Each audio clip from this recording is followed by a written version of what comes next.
Hello, hello, everyone. Hello, hello. Thank you for joining us today. Hello, hello. Thank you for joining us today. We are officially live. Hello, Neil is crying over AQA. Hello, IGCSE. Thank you for joining us.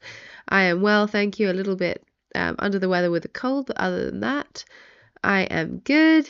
How are you on this wonderful Wednesday in 2026?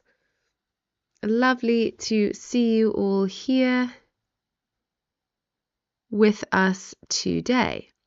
Okay, so we are going to be carrying on today with our lessons on A Streetcar Named Desire. And this is actually our 8th lesson in the series on A Streetcar Named Desire that we've been looking at as part of the Key Stage 5 English free streams for My Edspace.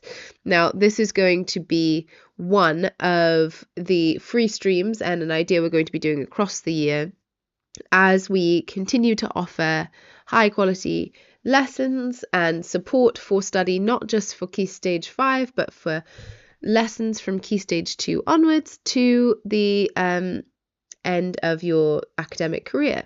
I'm a little bit under the weather, thank you IGCSE for asking. Yeah, a little bit, but muscling through as we do. So as I said, this is our lesson 8. If this is your first time joining us, do feel free to go back and watch our introduction, our delving into the context surrounding the Old and New South and America in the post-war period, and Tennessee Williams's biography, as well as their project in writing this modern play. Today we're going to be looking at one of our themes, which is femininity. And this is paired very nicely with our previous lesson, which was on masculinity. So, of course, some of the questions that you have for gender, for example, focus on just one or the other, and sometimes you focus on the relationship between the two, the interaction between men and women, etc., or the presentation of specific characters. This is excuse me.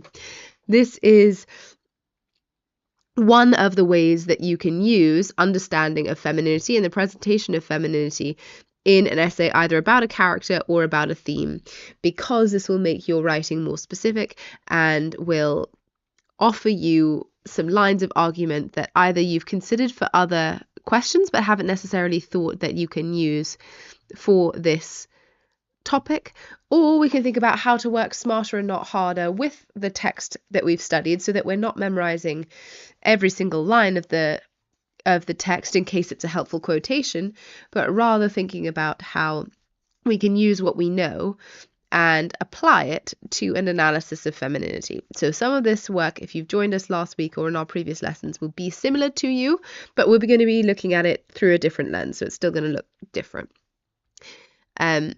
If this is your first lesson with us, I'm Eleanor. I'm one of the English teachers at My Edspace, and I'll be offering Key Stage 5 free streams across the year as we help to broaden and deepen your understanding of Key Stage 5 text and your confidence with Key Stage 5 and beyond study.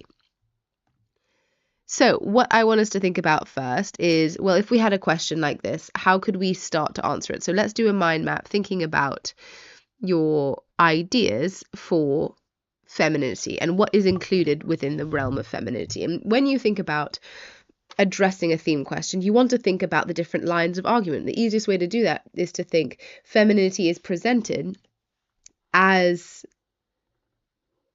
different ideas within the text. It's not just one homogeneous and continuous presentation of femininity, but if we think about the different female characters and the different changes and interactions they have across the play, how this looks across the play. So firstly, thinking about the characters we'd want to talk about, we definitely want to talk about Blanche and we want to talk about Stella. And we could, to a lesser extent, also talk about Eunice, who is the upstairs neighbor, who to a certain extent is a older version of what Stella will become. And these different characters have different ideas about femininity, right? So, for example, Blanche's fixation on old world values or on old South values.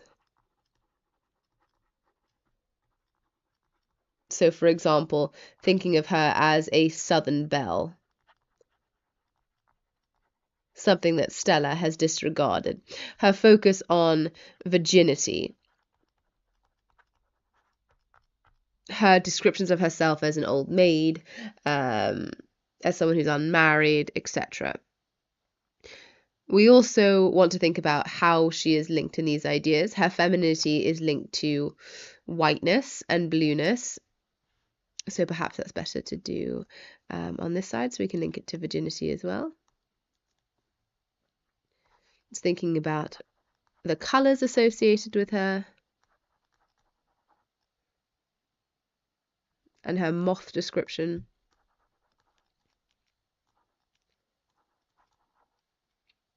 We also want to think about her as defiant, right? Especially through her sexuality. And her sexuality, to a certain extent, dooms her and condemns her to death. And to a certain extent as well, it also punishes her. So there's this idea then of inevitability, but we also want to think about the fact that her choices drive her there and her trajectory is driven her there. And then as well, excuse me,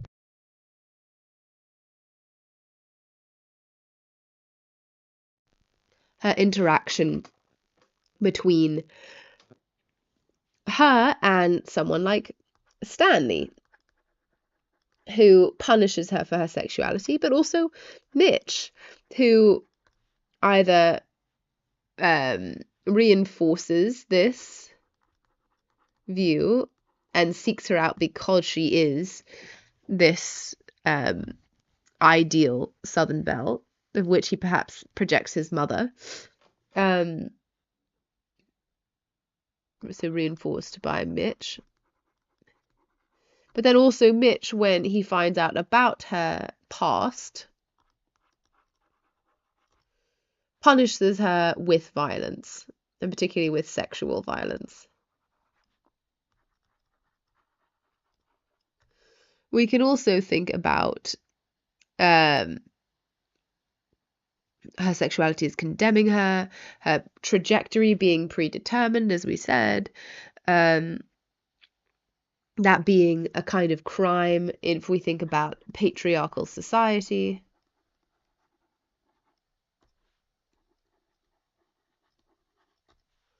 So thinking about it within a patriarchal society, what does that look like? Well, it looks like either virginal or submissive.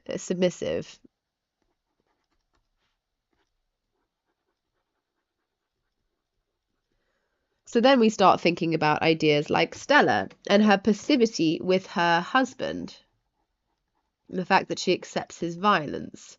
She is a mother as well, and so we can think about these ideas of survival of the fittest and how she does that.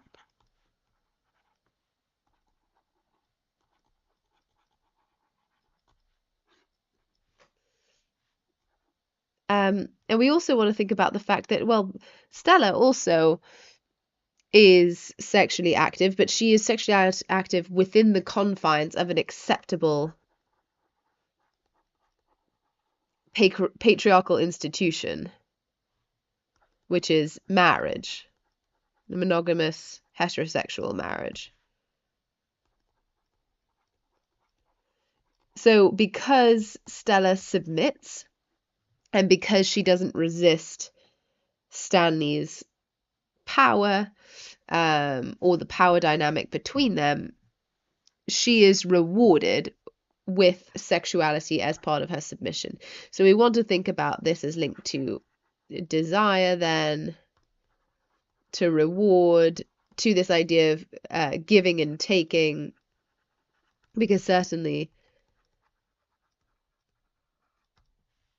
if we're thinking about the end of the play and Stanley's way of comforting her being as a way to derive his own sexual pleasure and comfort as well, we can also think, for example, about pregnancy with Stella as well, and this being part of the survival of the fittest, and also thinking about these focused um, focused moments on motherhood. We also want to think about Mitch's mother, and we've seen in critics before that Mitch attempts to a certain extent to project these ideals of the Old South onto Blanche because she reminds him of his mother, of time past. Anoni, my own opinion, should we need to judge women on the basis of their virginity? In our society, certainly not. That's everyone's own business, right? But if we think about what was happening in 1940s America, particularly the American South, with its more focus on traditional values, then we have to say that yes, they were they were judged for that. I think our society and their society is very different in that score. Okay. We also want to think of ideas like, for example, femininity and the sororal bond between Blanche and Stella. That's a different presentation of femininity here. Women as victimized. We want to think about the context of the time. As I said, 1940s post-war, just before the second wave feminism, where women decided to reclaim their positions outside of the home. First wave feminism focusing on legal rights, so getting the right to vote, for example, and suffrage. Second wave feminism, once men had returned from war, and women were rousted from their positions at home where they had gone into the factories, for example, and sort of kept things supported on the home front and had jobs outside of the house. When men returned, they were expected to go back to this domestic sphere. And second wave feminism was about that expectation being problematized. So we've got a load of ideas here, thinking about punishment, thinking about sex, thinking about virginity, thinking about power dynamics between men and women, thinking about sexual violence, thinking about even things like decoration with the white, blue, and the moth, etc., and casting. So what we're going to look at now is some ideas that link to femininity as a way of thinking we can address different elements in different paragraphs. So this first paragraph, for example, we can think about this in time order and think about Blanche's past as as our starting off point, because it is that old school portrayal of femininity that really defines Blanche's trajectory, her unwillingness to accept that she is no longer supporting or aligning with views of femininity and masculinity in this modern era or of the New South, means that all of her views seem outdated and thus drive her on this trajectory. Remember, the play itself is called Streetcar Named Desire. So this idea of Blanche's desire driving her to her ending, her destruction here. So notice how this is presented in the play. I said we've got colours here. For example, Blanche saying, it's Della Robbia blue, the blue of the robe in the old Madonna pictures. So the clothes that she wears, yes, are for the most part white. When she chooses to accessorize, it's with a colour that is associated with the Madonna, which is the Virgin Mary, and particularly the Virgin Mary who's also a mother. So that is then aligning Blanche in her attempts to dress herself with this epitome of fulfilled femininity within a patriarchal structure, not only as a virgin but also a mother. So she is the epitome of the Madonna whore dichotomy here in the Madonna version. That being said, it's not a focus on, for example, her eyes or any other attribute that's more permanent. The fact that it's clothes suggests the impermanence of Blanche's association here with virginity, and also suggests this idea of masking and covering, because Blanche continuously attempts to mask or hide the truth with disguise and with pretense. And this is another way that she does it, is by thinking about colors as and clothes as a way of disguising what's true, which is that she is absolutely not a virgin, and she can't really handle that, and she can't exist in a society where that reality is true. The same with Blanche talking to Stella, and her language really does suggest her disdain, supposedly, for desire. She blames Stella being at bed swept up in desire as one of the reasons that Belle Rêve is lost. Remember, Belle Rêve, beautiful dreams. This idea of this maintaining of Old South values is a beautiful dream, right? It's a nostalgia for a previous South that to a certain extent didn't exist, and also to a certain extent could never come back because it was based on institutions like slavery from before the Civil War. So Blanche as well, with the language she uses, very very verbose in her language and flowery about her language, thinking about Belle Rêve as being lost because of the affairs, this four-letter word suggesting it's the F word here, deprived of our plantation. So her then associating sexuality with destruction. Now, this is ironic because she can't see that she is on the same trajectory as her forefathers. But we also think of her as sort of a bit squeamish about this here as well. And she says as well, what you're talking about is just brute desire, just desire. So this idea of desire then being a bodily, crass, animalistic feeling, and not something that evolved humans like her or aristocratic humans like her would spend their time doing. They think it's vulgar. Now, we know that she doesn't actually do this when we find out about her past. But Blanche associates sexuality and desire with brutality and with poverty and with this idea of noise and a trajectory that is ongoing and continuous, this kind of journey. And this prefigures, again, her own journey on this streetcar that she gets caught on perhaps because of her ancestry, perhaps because of her situation, perhaps because of her own feelings, but this drive and association with brutality and poverty. Blanche as well says, I guess I have old-fashioned ideas.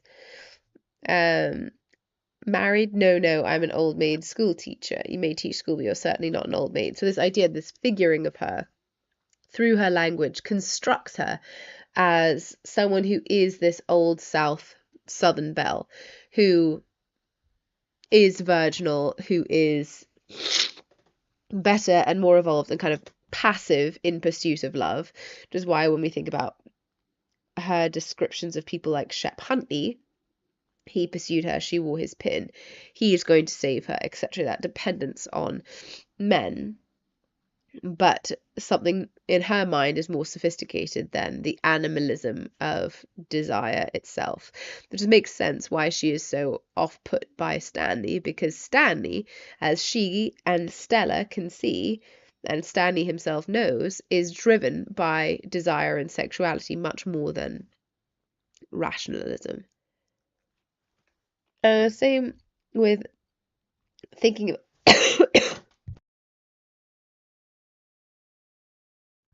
apologies everyone, I was trying to mute to avoid some of the descriptions there. Oh, sorry, some of the coughing there. So as well, we've got her here, this narrative she's telling Mitch. We know this is not the case. The dramatic irony increases when we find out that it's not the case, and she doesn't. It does seem like she's playing this kind of role, right? Which suggests the performativity of femininity, particularly with Old South values. And this idea that she likes the kiss, but it's the other little familiarity. So this suggests something physical. I didn't resent it not have been the well. I was somewhat flattered, but you desired me. Again, we have that word again, thinking about making his desire evident and her recoiling from that. But honey, you know as well as I do that a girl alone in the world, has got to keep a firm hold on her emotions or she'll be lost. Lost? I guess you're used to girls that like to be lost, the kind that get lost immediately on the first date. So this idea, firstly, that she's thinking of this etiquette surrounding Southern belles who wouldn't be having sex until they were married, and us lining this with being lost when women have sex or people have sex outside of the confines of the structure of marriage. It's this idea of lost. A girl alone presents this vulnerability compared to the predation of desire, which again prefigures her rape scene with Stanley. It's interesting she casts herself as a girl here, because obviously we know that she's not. So the irony there that she views herself as something she's not, as something that has passed her by. And this idea of her being lost suggests that being lost has to do with desire, loss of virginity, impurity, lust, etc. So we must ask ourselves, is she lost? Is Blanche lost? And we have to answer ourselves, to a certain extent, yeah. She's lost because she is unable to see her way out of her own figuring of things. She's unable to see progress as a positive thing. And she's unable to submit entirely to this new world order that Stella seems to. Stella's not lost. Stella, to a certain extent, is found because she is able to survive and carry on with Stanley. But Blanche views this as being lost.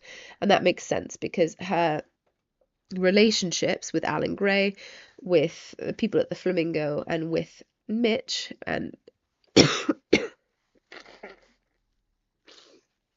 apologies, with Stanley, to the extent that it is thinking about the idea that she either becomes completely in over her head with these, or that she is unable to see a way out, which again presents her as vulnerable and prey.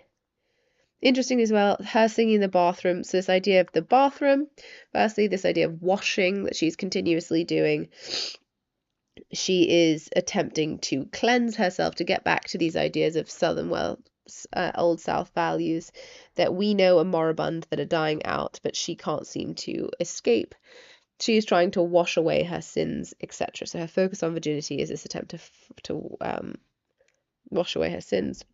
Notice the land of sky blue water. They brought a captive maid. This idea of a servant girl slash virgin slash captive maid, suggesting taken by her will.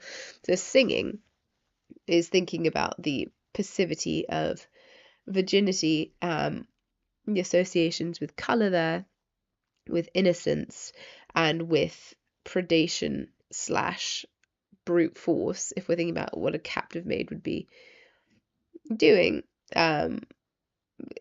she is in the control of others. Stanley also says this is after the home place had slipped through her lily white fingers. So here, a slightly less often used place where we think about white is with the radio and her lily white fingers, which suggests this innocence, but this idea as well of innocence, death, blankness that's associated with Blanche and her name, and vulnerability because it's something that's easily stained.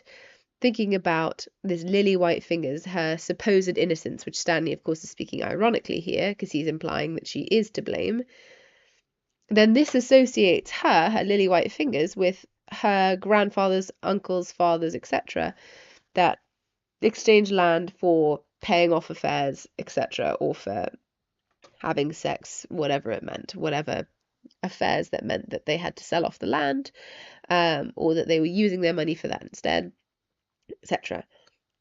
So this then puts her in the position, or positions her within the play as the final character in this line of ancestors. Interestingly, she is a woman here, whereas previously it was grandfather's father, uncles, and brothers. Thinking about them as this being a patriarchal line, and yes, they lost Belle Rev, and they're to blame for it, but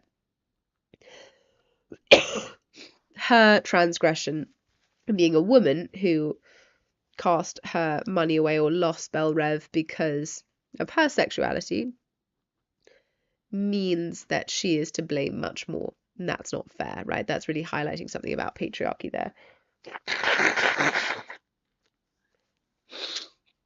Interestingly as well, we've got this white skirt. We've also got her pink silk brassiere, which is her, or brassiere, depending on where you are from. And this is her bra that she's talking about. And we've got her white skirt again, but this idea that she is stripping off, and she is wearing a pink bra. And think about pink. Pink can be innocence, and pink can be girlish, but it can also be a blend of white and red. And thinking about her standing there in her bra and her skirt, even perhaps suggestively an underskirt, and there she's standing in the light, we can see this idea of light interacting to position her as this object of desire that actually is girlish and vulnerable, etc. Now it's calculated as well, which we can see, but we can see that she's doing this in order to gain what she wants. We can also think of pink as halfway a blend of white and red. And who is it who is associated with red in the play? But Stanley. We've spoken about Stanley and Blanche, him in his red silk pajamas and her in her white evening gown that's all crumpled, and her rhinestone tiara in the rape scene. And thinking then this as well as revealing of her desire, right? She's much more like Stanley than she would ever think, and also perhaps foreshadows their eventual interaction, or this idea of stripping off this disguise, this Della Robbia blue, and revealing her to be a sexual character as well. Same interesting play with the names, when Mitch said Miss Dubois or Miss Dubois, depending. It's a French name, it means woods, and Blanche means white, so the two together mean white woods, like an orchard in spring. So if we think about what an orchard in spring represents, that is youth, innocence, fertility, whiteness, life.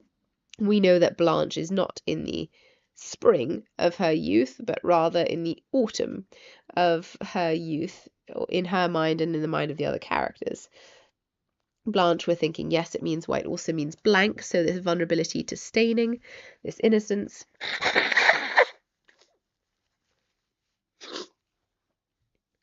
The French characterization of her name being a link to her ancestors, to her Creole perhaps, or French colonizer background, and establishing her as linked with old South values that would matter about ancestry, etc.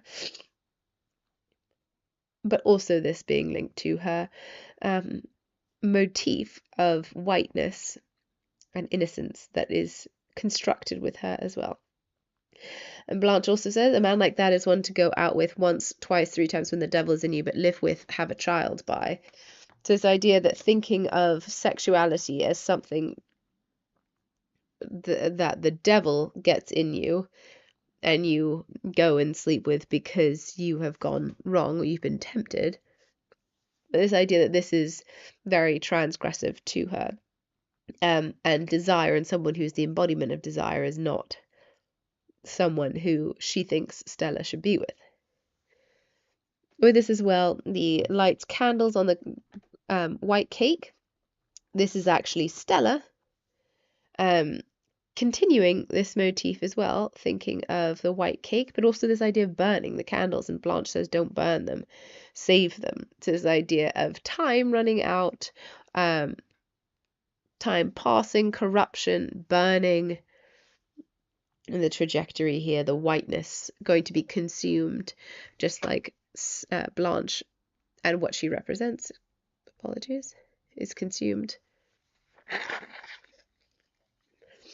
With this as well, again with the setting, so this blue and white extends beyond Blanche to where she is, and also associates her with decay, right? Attenuates the atmosphere of decay. So thinking of her southern values of Southern Belle as something that is also intrinsically linked to death, decay. Again, the fragility and the emphasis on whiteness suggests innocence, but also positions her as linked with Old South values. So the idea of her being like a kind of debutante here, avoiding a strong light here, so we can't acknowledge the truth. It's all about disguises and pretense. The uncertain manner, again, that vulnerability, that fragility. Her white clothes suggest that of a moth, something that's drawn to flame, drawn to desire, but is damaged and killed by it. Interestingly, juxtaposed to, or actually corroborated by the stage directions before the rape scene, the drinking and packing went on, a mood of hysterical exhilaration came into her, and she has decked herself out in a somewhat soiled and crumpled white satin evening gown and a pair of scuffed silver slippers with brilliants set in their heels. She's now placing the rhinestone tiara on her head before the mirror, the dressing table, murmuring excitedly as if to a group of spectral admirers. So here she sounds very similar to a figure like Miss Havisham, right? Someone who's associated with death and decay and virginity, and a previous time, and a waste and destruction here. With the crumpled and soiled satin gown, then we have the prefiguring of the crumpling and soiling of her life, of her of her trajectory, of her worldview. The scuffed silver slippers, this idea that things are of good quality but have since been marked and destroyed and damaged, and used. This idea of brilliance, which would be like sequins and rhinestones, suggesting that there is a light to this, but also, and a glamour to this, but also that it's a cheap one, right? It's not diamonds and pearls, but things that are scuffed. It's suggesting that this is, again, a moribund image. Close the curtains before you undress any further. Here, insisting on these positions of decorum, etc. We know that this is actually something that seems to tempt Stanley further. It's this predatory behavior here. Blanche, I'll be buried at sea in a clean white sack and dropped overboard at noon in the blaze of summer in an ocean as blue as my first lover's eyes. So this idea then of virginity, return, blue, white, cleanness, death, etc. all linked. And Blanche says she is a Virgo from astrology, but she says Virgo is the virgin, and he says bah, like he rejects that entirely. So then not only this idea that she is playing this role of a virginal character, but also that Stanley can see through it. Some ideas for thinking about criticism with this argument are the idea that Vlasopoulos says in her account of the loss of Belle Rev, Blanche sets her up as the besieged antagonist of the Green Reaper who had put his tent on the doorstep. So this idea that she is fighting against death, and this is because she carries on trying to save something that everyone else knows and acknowledges is lost. That's exactly what Stella says as well, right? It's lost, not sold, lost. And the same Vlasopoulos says Blanche is deviant in regard to her class and sex, although she maintains the trapping of the aristocrat in her expensive and elegant taste. She's allowed the rest to slip like Belle Rev away from her in seeking emotional fulfillment.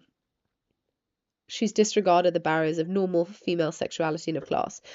So this idea that her appearance she tries to maintain to be this remnant / survival of the Old South values, but everyone else can see that everything else has slipped away. So she may have the dresses and the the rhinestone tiaras, but they're crumpled, they're faded, they're missing gems, they're scuffed, etc.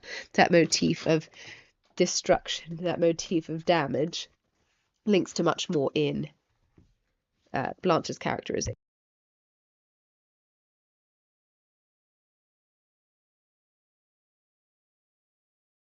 And with Hovis, we think about her manner is both coquettish and prim. This idea that she is very prim, she protests a lot about anything to do with desire is inappropriate. This demonstrating the war raging inside her between libidinal energies, so desire, physical desire, and Puritan repressions.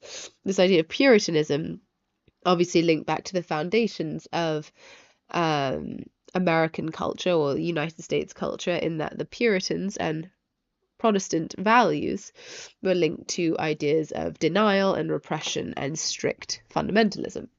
The coquettish manner is designed to assure the prospective suitor that she is capable of sexuality, and the primness assures him that she is nevertheless virginal, waiting for the appropriate suitor. This position of waiting, of utter passivity, is the target of William's satire. So this idea that Williams is attacking this idea of the Southern belle who presents herself in this very specific way, as caught in this dichotomy of needing to show that you could have sex and thus be a valuable wife and mother and satisfy the expectations of husbands, but also this idea that the virginity, the value of a woman at the time, then validates the man. So when Mitch, for example, finds out that she's not a virgin, he feels that he is able to take what he's been owed all summer. This idea that she owes him sex or her virginity in exchange for his time and his suitingness, his suitorship here. So when this is threatened, he is viewed as not a successful suitor, and she is viewed as this kind of ludicrous, as Stanley describes her, caught in a trap, as well as she describes as well. She's caught in a trap, yes, of being unable to fight for herself whilst also being trapped by societal conventions. And Hovis also says, true to her Southern Gothic nature, Blanche is a character overwhelmed by the past, both her own past and her familial and cultural past. This is proving, then, that her past is not just her past as such, but rather her past, and her past is representative of all of the Dubois, as well as all of the people like the Dubois, the aristocracy of the Old South. And as we said, so we can focus on her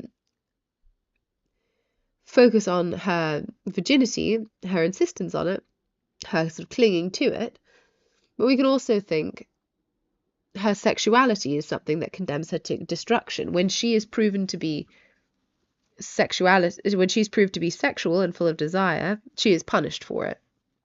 And that is made to be a link. It's not that Stanley is punished for the rape, but rather that Blanche is punished for daring to be sexual in a patriarchal system that doesn't allow that in which that's transgressive behavior. So initially her resistance. Men don't want anything they get too easy. Already interesting there that we're thinking about the power dynamic, right? That sex is something that's a take, and that it sort of needs to be some kind of conflict, right? Of a man taking it with difficulty and thus either convincing or overpowering a woman for it. But on the other hand, men lose interest quickly, especially when a girl is over 30. They think a girl over 30 ought to, the vulgar term is put out, and I'm not putting out. So this idea then that she's resisting having sex with people because she knows that her value is being lost because she's getting older, and she's aware of the fact that she needs to present her virginity as a way to protect herself from otherwise being expected to fulfill the whore role in the Madonna whore dichotomy.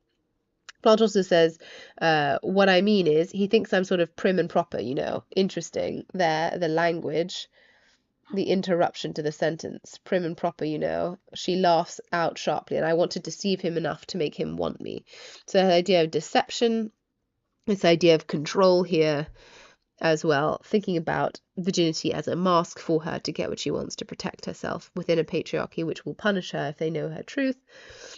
The same for had a soda. The young man, this is the young newspaper man, says, a cherry soda, you make my mouth water, touches his cheek lightly and smiles. And we can see that he is uncomfortable mating this.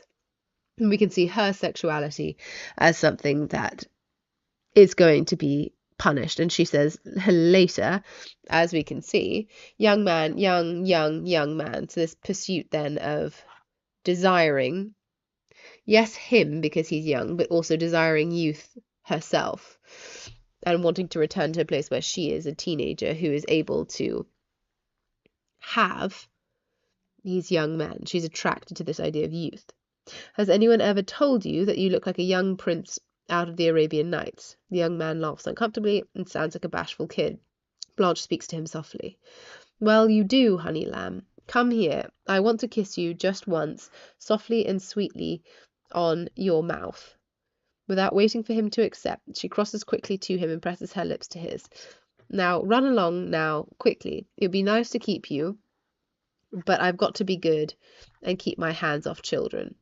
Now, interestingly, this is before we see the revelation of Blanche's past, but we do see as well her subverting the power dynamic by trying to seduce this young man. We can see the imperatives in her language. We can see this idea of him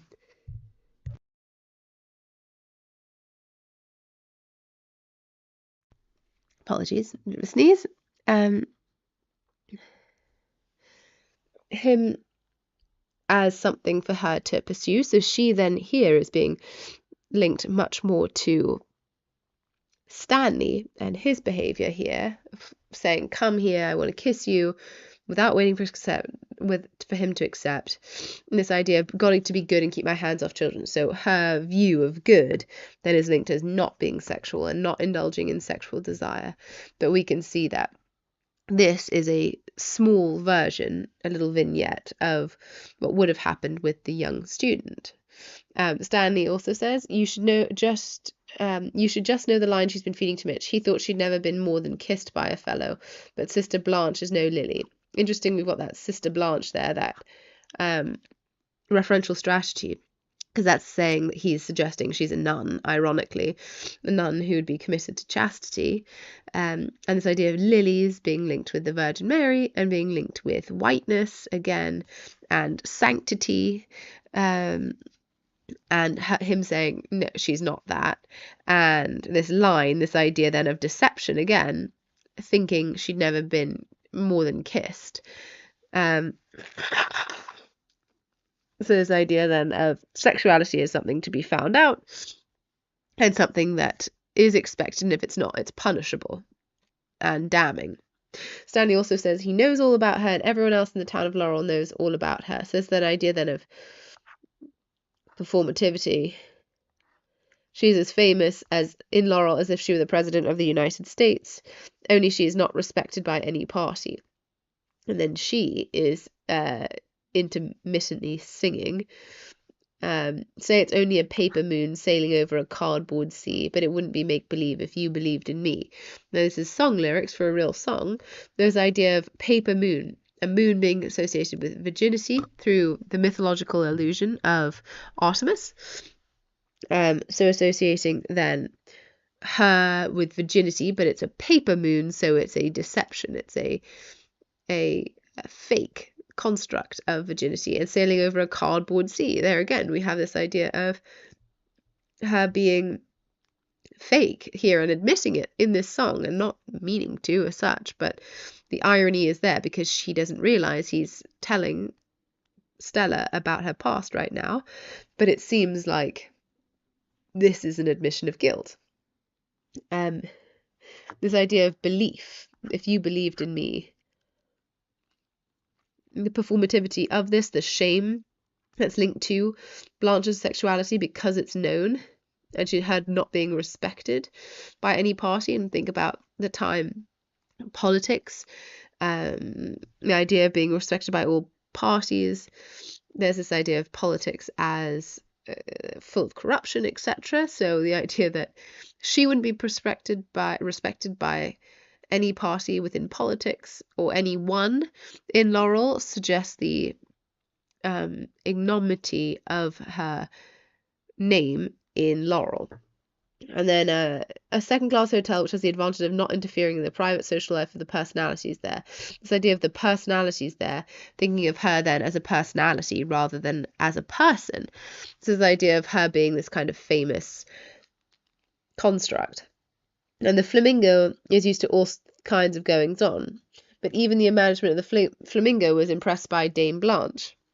In fact, they were so impressed by Dame Blanche that they requested her to turn in her room key for permanently.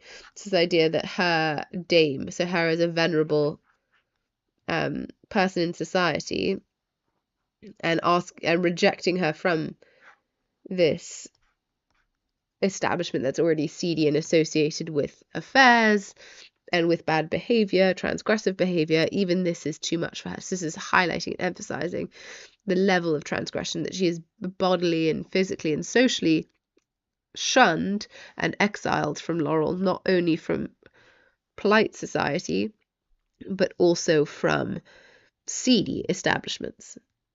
And as Stanley said, she was practically told by the mayor to get out of town. So then this idea of her being a pariah entirely and being rejected physically and metaphorically from Laurel.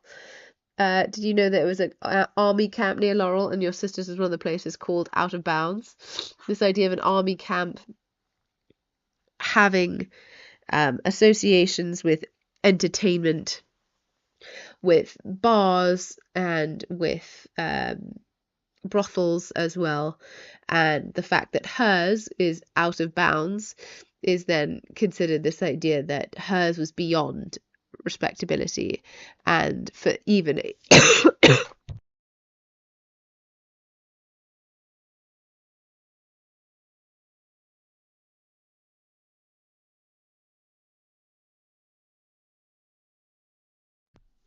apologies, even for a rowdy crew traditionally associated with army barracks or army camps with young people, hers was called out of bounds. This idea of complete rejection of her behavior, magnified beyond respectability. Sandy also said they locked out of that high school. So again, rejection, being locked out, being thrown out. So this idea then, semantic field of rejection and exile here of that high school before the spring term ended. And I hate to tell you the reason that step was taken. A 17-year-old boy she got mixed up with. So this idea of 17-year-old boy and this young man here, this thus continual pattern of youth that she attempts to pursue through desire, her own youth. They told her she better move on to some fresh territory, the idea that she is being cast as the predator here. And yes, it was practically a town ordinance passed against her. So this idea of the society made a law, the town made a law against her or associating with her, so rejecting her as an entire outcast then.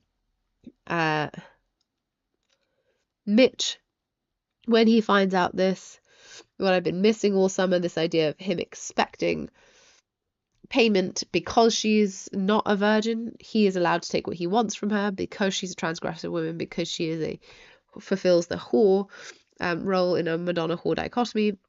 The same here, you're not clean enough to bring in the house of my mother. So again, this idea of cleanliness is linked in juxtaposition with the bath and the bathing she's continuously doing, attempting to wash away her sins.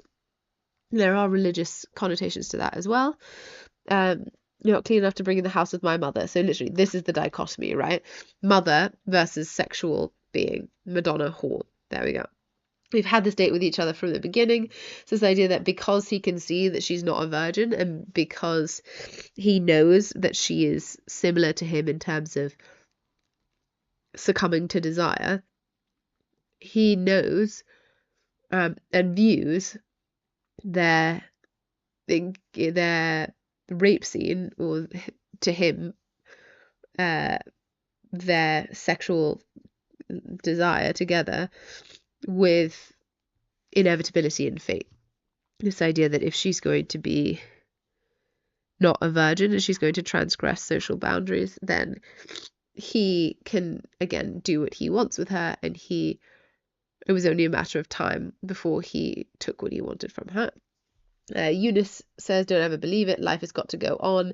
So this idea that she is got to be destroyed in order for society the way it is, life, patriarchy, to carry on. The women who transgress its rules need to be punished.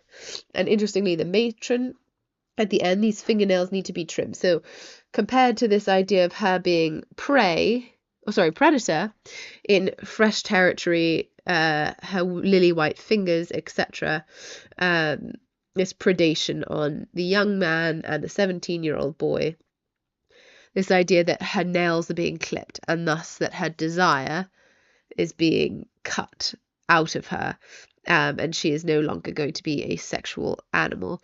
She's going to be returning by force to the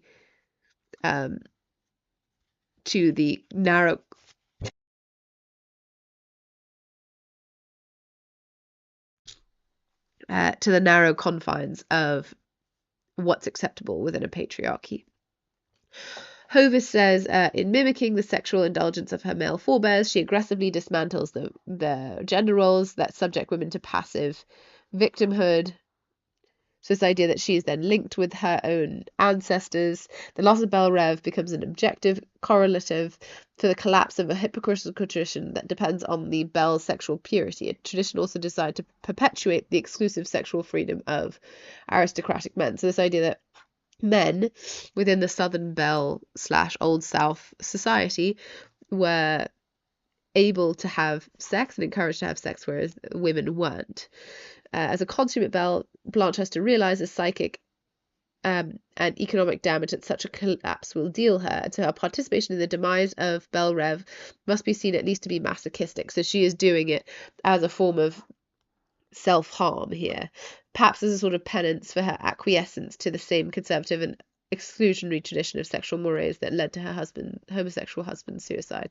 So in this saying, well, perhaps her desire and her seemingly insistent drive towards destruction, self-destruction, is a kind of penance because her following these rules of Old South society led to her rejecting Alan Gray, who commits suicide because Blanche rejects him for being gay. With Blasopoulos again, bereft of any alliance with power, so this is then interesting that, bereft of any alliance with power, so she is completely powerless in society. She's a subaltern here. Blanche is a no longer young single woman, barred from her profession, with no home, no male relatives, and no prospect of marriage, has her destiny mapped out for her. So here we go.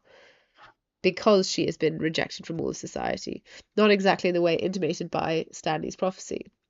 She joins the throng of the displaced, whom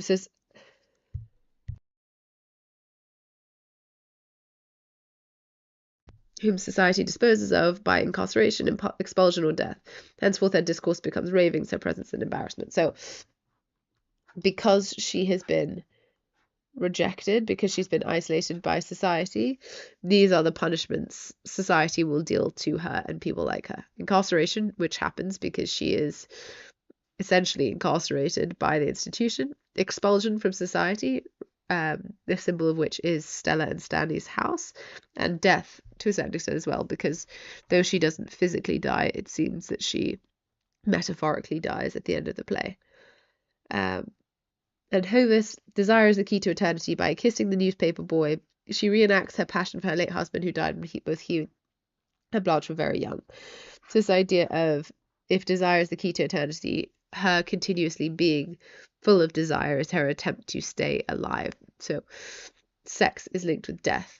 Sex is linked with life, virginity is linked with death here, which is why Stella is able to survive, because she is able to have a baby and engage in sex in a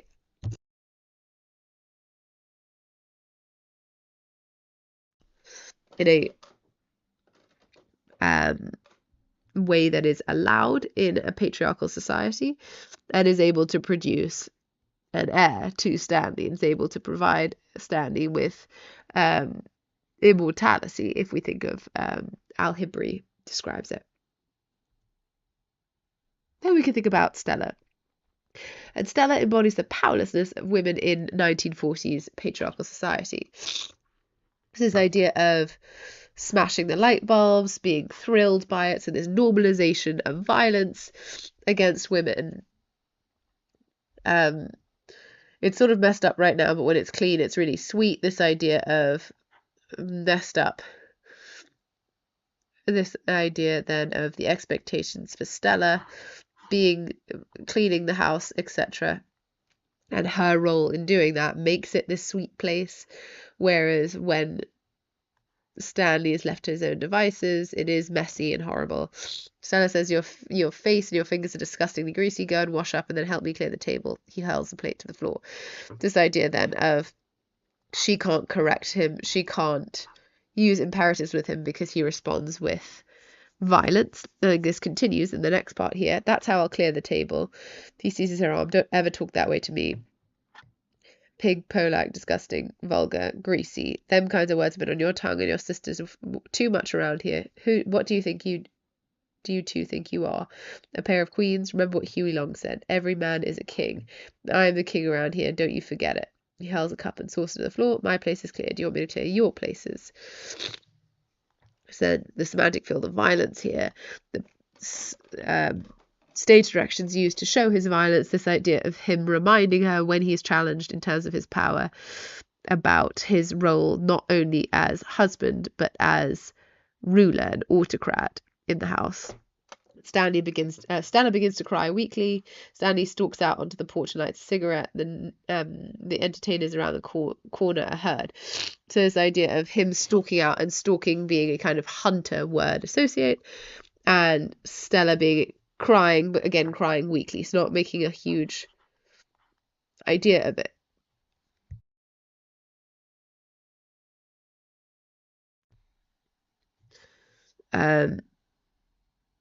But thinking of it as him moving with violence and determination, and her being weak and powerless here. Blanche does the same thing, when she says the poor little thing was out there listening to us, but I have an idea she doesn't understand you as well as I do. So this belittling here, and thinking of her as this housewife being silly and small and not given access to the same realms of power that Stanley has, and Blanche, because she defies them, has. Stanley stalks fiercely through the portieres in the bath into the bedroom. He crosses to the small white radio and snatches it off the table. With a shouted oath, he tosses the instrument out of the window. So that semantic field of violence and control, because he throws the radio out the window. This radio that is white, thinking of that as innocence, etc. Him throwing it out. So him again being in control and being violent with things that are white is again going to predicate his violence towards Blanche. Drunk, animal thing you. She rushes to the poker table. All of you, please go home if any of you have one spark of decency in you. And Blanche wildly, Stella, watch out. Stanley charges after her. Men feebly, take it easy, Stanley, easy fellow, let's all. You lay your hands on me and I'll. She backs out of sight. He advances and disappears. There's a sound of a blow. Stella cries out. Blanche screams and runs into the kitchen. The men rush forward and there's a grappling and cursing. Something is overturned with a crash. It's the idea of noise, chaos, violence associated with Stanley. Stella unable to be an equal here. Compared to Eunice and Steve, which we're going to see in a moment, there is a clear power dynamic established here where she attempts to correct, but like with this, he responds with violence and is literally interrupted when she threatens to do something like maybe leave or hit him back. And that violence means that the conflict is over, right?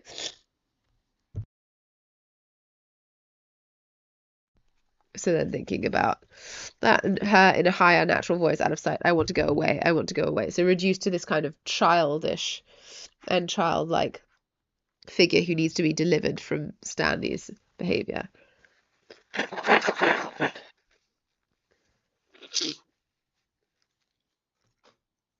This is very much in contrast. Hi, Amelia. Thank you for joining us.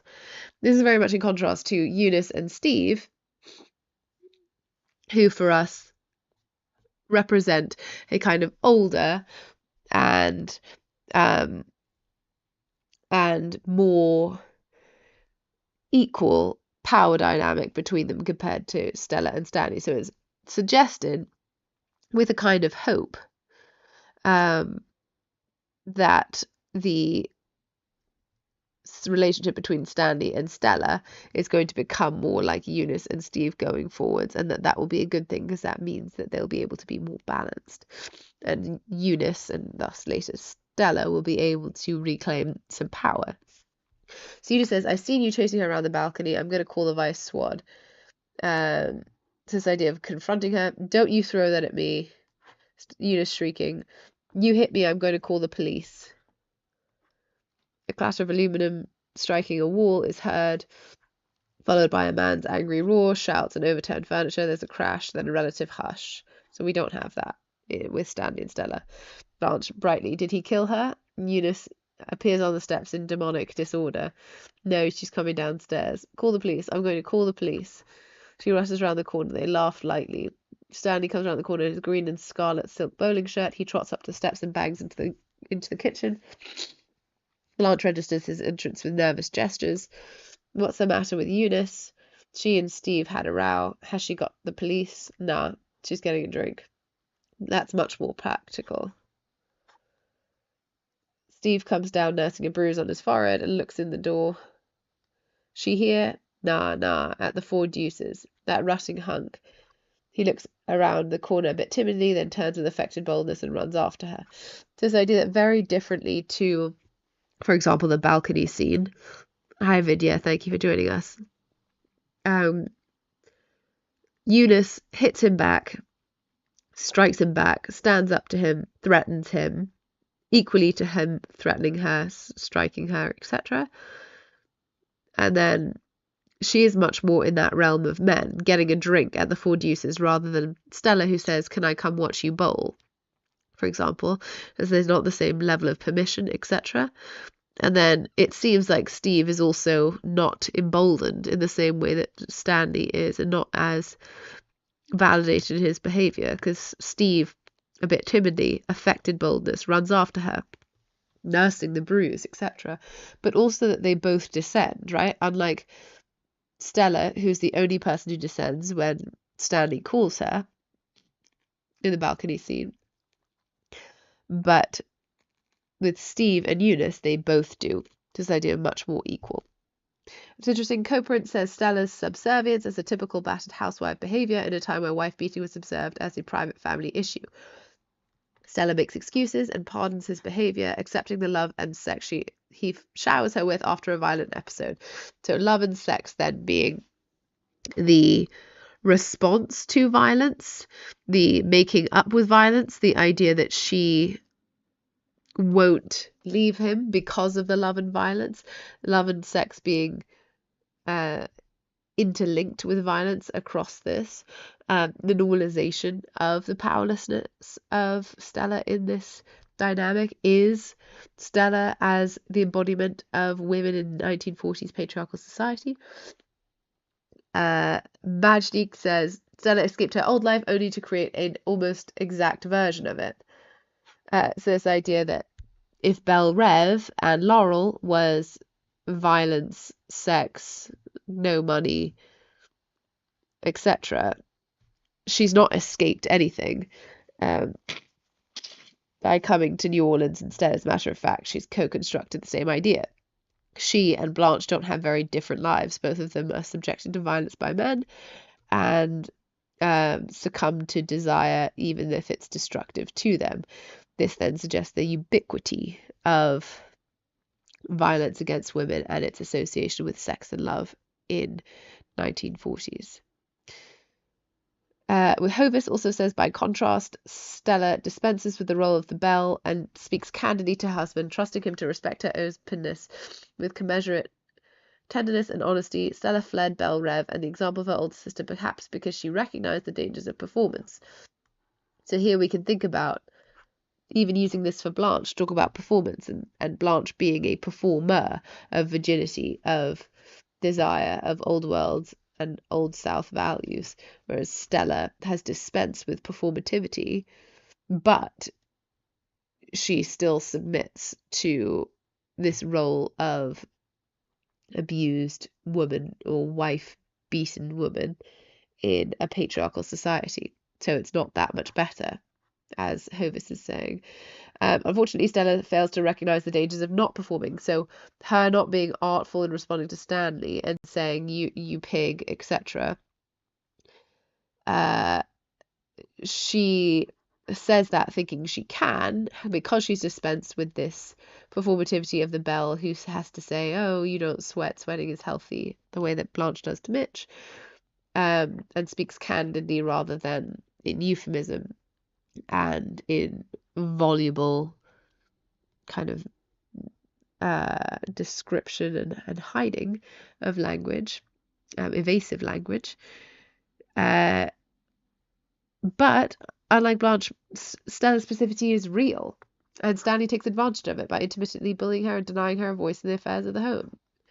So, though Blanche obviously is destroyed, obviously can't survive this play, we know from the beginning, really, Stella, to a certain extent, Hovis is arguing, is in a worse position, because at least Blanche is defying these limitations put on her, whereas Stella seems to accept them. And we've seen this before. The power dynamic in Stella and Stanley's relationship is fueled by sexual desire. This links to this idea of femininity and sexuality when it is co-signed by patriarchy, because it's submissive and because it's powerless. So can't stand when he's away for a night. Why, Stella, when he's gone for a week, I nearly go wild, gracious. And when I come back, I cry on his lap like a baby here. So this idea of the power dynamic here. And Stella enjoying her sexually fulfilling relationship and that being a part of her femininity. The same here, as we've seen before with this. Choosing to let go the past and let go Belle Rev, which is a symbol of the past, in order to pursue a sexual relationship. So in a way, Stella is very similar to the ancestors as well, who give up on Belle Rev and lose it. Eunice says, you can't beat on a woman and call her back. She won't come, and her going to have a baby. You stinker, you whelp of a blank. I hope they do haul you in and turn the fire hose on you, same as last time. And that part there is really chilling. Same as last time. This idea that You can't beat on a woman and call her back. Well, he does, which then validates and makes permissible the way he treats her. I want my girl to come down with me. Ha, she slams the door. Then he calls her. And we have, as I said, this descent here, glistening with tears, her hair loose about her nose and throat, that they come together with low animal noises. Curving with maternity, her eyes go blind with tenderness. She catches his head and raises him level to her. Snatches the screen door open, lifts her off her feet and bears her into the dark flat. This idea of this as the way they're going to make up with this argument and where they're going to move on from this argument is through sex, and that's why she returns to him. She ran downstairs and went back in there with him, and Mitch says, sure she did. This idea of the acceptance of this relationship and the power dynamic is fueled by sexual desire, because Stanley is someone who embodies sexual desire and its fulfillment, clearly. And as we've seen this one already, desire, the rattletrap streetcar, so the inevitability of desire then. Stella lying down the bedroom, serene in the early morning light. There's almost this angelic look here to her, linking with maternity, linking with comics. So it's this idea she's quite childlike, almost narcoticized. This idea that she's almost drugged in how calm she is, because sex has made her calm, has obviated the conflict. Sloppy with the remains of breakfast, gaudy pajamas lie across the threshold of the bathroom. So these pajamas being pointed to earlier foreshadowed later when they're going to wear them, they'll be linked with sex when they're used in the rape scene. She spent a sleepless night. Her appearance entirely contrasts with Stella. So validated and accepted sexual desire, because it's between married people, looks entirely different from Blanche and unmarried transgressive desire.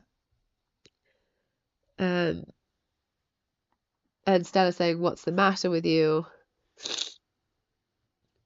This idea, the nights we had together, it's going to be sweet when we can make those noises in the night. It's going to be all right after she goes and after you've had the baby. We've seen this in our last lesson, thinking about the fact that he is convincing her and reminding her that this interruption, this transgressive person to their sex life, is impacting their relationship, and removing Blanche will make it better. So that then is important, right? If we think about the association with Blanche as something to be removed, that's threatening Stanley's view of his relationship. And of course, we also have the motif of the coloured lights. They're associated with sexuality and colour, which is brought again to the forefront in many different elements, and contrast directly with the femininity being linked with whiteness. Again, pointing at the coloured lights. I pulled you down off them columns and how you loved it. Weren't we happy together? Hoity-toity describing me as an ape. So Blanche's old world values don't serve anymore. They actually interrupt and threaten Stanley's relationship, which is perhaps why he chooses to act so severely, because his relationship is threatened. And Stella says there are things that happen between a man and a woman in the dark, sort of make everything else unimportant. So this idea here of the priority of sex that rewrites everything else in their relationship. Ahmed says the power dynamic. Says Blanche uses. Williams uses Blanche and Stella's dependence on men to expose and critique the treatment of women during the transition from the old to the new South. So really, the fact that Blanche and Stella are both victimized by men shows that the old and the new South transition doesn't get any better for the realities of women at the time. Here with Blackwell saying Williams is making a commentary on Western culture by dramatizing his belief that men and women find reality and meaning in life through satisfactory sexual relationships. So reality and meaning in life through sex. So this prioritizing sex over everything else. His drama derives from the characters' recognition of certain needs within themselves and their consequent demands for the right mate. Frustration is the surface evidence of the predicament of his female characters, but William is careful to distinguish the underlying reasons for their behavior. So this idea of showing the reasons between Stella and Blanche's behavior and why they're full of desire is different. Blanche wants to escape and return to her escape from reality and return to her past, or to self-destruct, and Stella wants to carry on and wants to make life. And Blackwell also says Stella Kowalski is superior in background and moral and personal endowments to her mate, but she subordinates herself to his way of life because they have a satisfying sexual relationship. So that's such a good quotation to show why she submits to his control over her. And then thinking about a different way to talk about it, Mitch and Blanche's relationship is doomed to destruction and reveals the violence of patriarchy against women. So here thinking about femininity and punishment, even in initially ideal relationships or idealized relationships. So here, the unforgivable insult to a lady, the way she talks to him, is playing this role again of the Southern belle greeting a suitor, calling him dumb angel puss, flirting with him, even offering her lips, etc., but he ignores it and stalks. So look at the language that is used to describe his actions and her response to it. This is very similar to how Stanley behaves and reveals that they are not that different because they both are reinforcing the violence of the patriarchy. Mitchell says, I told you already I don't want none of his liquor, and I mean it. You ought to lay off his liquor. He said you've been lapping up all summer like a wildcat. What a fantastic statement. Fantastic of him to say it. Fantastic of you to repeat it. I won't descend to the level of such cheap accusations to answer them even. So this idea, again, of describing her as this kind of predator here, and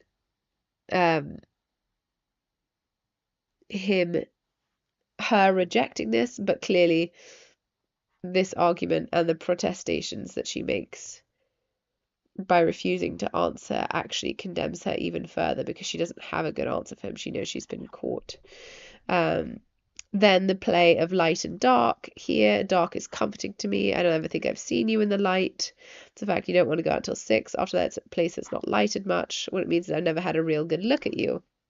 Let's turn the light on. Light, which light? What for? The one with the paper thing on it. He tears the light bulb off the lantern. She offers a frightened gasp. Again, this all foreshadowing what Stanley does at the end.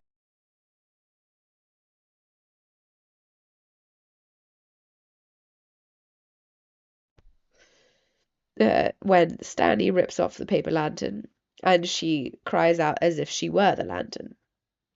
So here, the violence of wanting to remove any deception once Mitch realizes there is a deception. So all of these disguises, then the clothes, the etiquette, the paper lantern, all of these are too fragile and too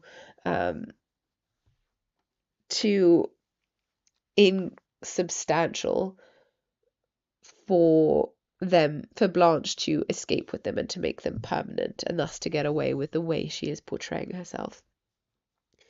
Again, this play with light, switches it on, turns it off. The pitch about your ideals being so old-fashioned, all that malarkey you've dished out all summer. I knew you weren't 16 anymore. 16 linked with sweet 16, so virginal, young, innocent, etc. But I was fool enough to believe you were straight. This idea that he was deceived by her, and his response when he realizes that is anger and violence. Mitch, again, poker should not be played in a house with women. So again, validating the behavior of Stanley in that he doesn't actually correct Stanley's behavior, he just comments on it in a passive way. poker should not be played in the house with women, which shows again this idea of the separation of the spheres to him. He feels like Stanley's behavior is not acceptable, but he can't change it and he won't stand up against it. Similarly, with this, three people, Kefauver, Stanley, and Shaw, swore to them. So this idea of using three men's testimony against Blanche's and believing these people over Blanche suggests this power of the male voice, and suggests that as soon as men have information on Blanche, she won't be believed because she is, as I said, a subaltern. Blanche as well, so I came here, there's nowhere else I could go. I was played out. So this idea then of luck, linking perhaps to poker with Stanley. I know you know what played out is my youth was suddenly gone up the waterspout and I met you. You said you needed somebody. Well, I needed somebody too. I thank God for you because you seem to be gentle, a cleft in the rock of the world that I could hide in. But I guess I was asking, hoping too much. Kefauver, Stanley, and Shaw have tied an old tin can to the tail of the kites. This idea of weighing down, not allowing to fly, pulling down with violence, condemning, damning, etc. And then with this as well, the Mexican woman saying Flores para los muertos, which means flowers for the dead, so probably for Day of the Dead. But this idea of associating Blanche and Mitch and Blanche's relationship with death, soft mournful cries, and then this linked again with violence. So death, music, violence, punishment. I don't think I want to marry you anymore. So he doesn't want to marry her, he just wants to have sex with her, particularly violently, because she's not clean enough to bring in the house with my mother. So then the dichotomy between his mother and Blanche, and when it's revealed to him that Blanche is not innocent and pure and not this Madonna-esque figure, she is now disposable, destroyable, and dirty to him. Blasopoulos says bereft of any alliance with power. So again, we've seen this here. No prospect of marriage, no male relative, so no protection. Her destiny is mapped out for her. So we know that she won't be able to live happily ever after with Mitch, because Mitch is a man in a patriarchy, firstly, and secondly is a friend of Stanley's, and thirdly, we know Blanche's trajectory is such that she won't be able to escape where she is going. And she is disposed of again with violence by not only Mitch but also Stanley and also society.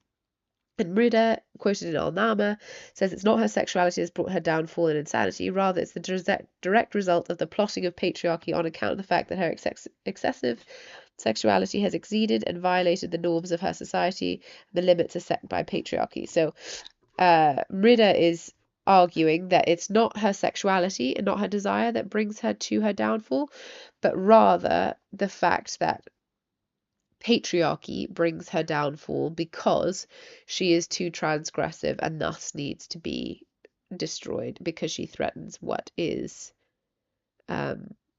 otherwise viewed as acceptable. As we've seen as well with this, Blanche's history showing her trajectory is predetermined, again thinking about this with femininity, because we link it with the white and the blue, as we said, and the decay, delicate beauty, so there's vulnerability, the moth, as we said, avoiding a strong light, a streetcar named Desire, Elysian Fields and Cemeteries, that trajectory is defined there, driven by desire. Here as well, we've got this idea of her as a long line of people, so it's kind of ancestral drive towards self-destruction and sexuality. So it's not Blanche's own choices, but Blanche's history that put her on this trajectory. Blanche says, you're the one that abandoned Belle Reve. I stayed and fought for it, bled for it, almost died for it. So this idea that she is being defeated because she can't save Belle Reve. Which she can't do because no one can do because it's a dream, as it says in the name. And this idea of a blinding light had always happened in shadow. Again, light being important for thinking about both destruction for the moth as well as love and desire being linked with light and thus in deception. That's how it slipped through my fingers, and this idea of the Bell Rev, and as we said, she is the antagonist of the Grim Reaper. Here, as I said as well, Paper Moon, so we can use these same ideas, but just for a different argument here. It wouldn't be make-believe if you believed in me. And that repeated as well. The fact that she's caught in a trap. They've had this date with each other from the beginning, so this idea of predestination again. Blanche trying to resist flowers for the dead. Obviously, this is a bit of symbolism here, talking about how she is being warned of her own death, or being told of her own death, driven towards her own death. Her talking when in the final scene, she's going to die on the sea, and what shall she die of? Eating an unwashed grape. So they're playing again with washing. She can't wash away her sins, she can't wash away her past, and that will ultimately, in her mind, destroy her. The unwashed grapes, this dirtiness she cannot escape, and will kill her. Thus, desire will kill her. But she'll be sewn up in a clean white sack, so she'll be re-cleaned and rebirthed there by death. Please don't get up, I'm only passing through. This idea of her as this transitory image showing her trajectory as she's keep going. She only passes through Stella and Stanley's lives for a couple of weeks' time. And this idea that she is a passing transitory figure. She's not one who can have this new life. Blanche as well. Whoever you are, I've always depended on the kindness of strangers. This always suggesting that this is not the first time, but rather this is a cyclical behavior for her, and that this will just continue to spiral into her destruction. Again, this panic that drove me from one to the other, hunting for some protection. This idea that this is passive to her. She's in the hands of panic or fate or desire, intimacies with strangers, but desire as protection and desire as safety, but also as violence in the past. Stanley says her future is mapped out for her. Again, he says this because he sees through her. People like you abused her and forced her to change as well. We've got that idea of her being driven here from outward and external forces, so perhaps this isn't her fault. And Blanche as well. When I first laid eyes on him, I thought, that man is my executioner, that man will destroy me unless. And she can't get away with that unless, right? Unless I seduce him, unless I flirt with him, unless I get him some way under my thumb. We know that that Stanley and Blanche will never work out. There is always going to be that conflict between them, and we always know that Stanley is going to win it because he represents the new South that survives. Kuntz says that doomed heroines are so helplessly enmeshed in their fate they can't put up a properly dramatic battle against it, so they're trapped. Again, entrapment by fate is painful and pitiful quality because it is predetermined. We can't change it. The symbolism from pleasure and desire to ruin and death here is the journey that she takes in the beginning and continues to take at the end. Already a certain predetermined fate is at least hinted at the beginning of the play. That predetermined fate mentioned, for example, in the reference to her being like a moth, so something that's going to be interacting with light, but at the cost of being burned.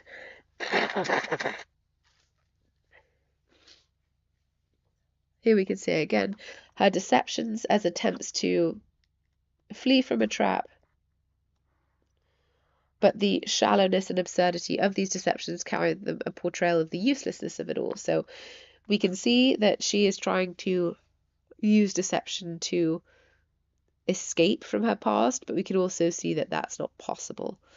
And people can easily see through Blanche. The clothes, the washing, the language, the alcohol, the fragility, the mask, the paper lantern. It's all too vulnerable, all too fragile, all too temporal for her to be escaping fully and permanently.